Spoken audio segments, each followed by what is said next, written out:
मराठा समाजाने आगामी काळामध्ये जरांगेंच्या सांगण्यानुसार आता प्रत्येक मराठ्यांनी लोकसभेसाठी उमेदवारी अर्ज भरायचा आहे असं आवाहन केलं आहे। तर याचा निवडणुकी प्रक्रियेवरती काही परिणाम होईल का?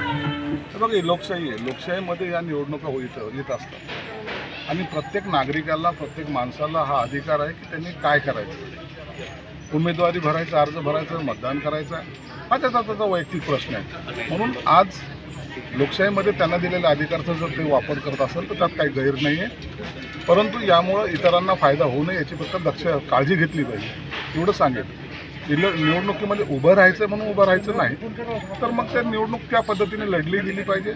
नसता अनेक जण उभे राहतात, अनेक जण बाकीचे उद्योग करतात, परंतु मला वाटतं त्यांनी घेतलेला निर्णय हा त्यांचा सर्वस्वी त्यांचा आहे। काय निर्णय करायचा आहे हे काही दिवसानंतरच आपल्याला कळेल। पण या निवडणुकीमध्ये मराठा आमदारांवर याचा परिणाम होईल का?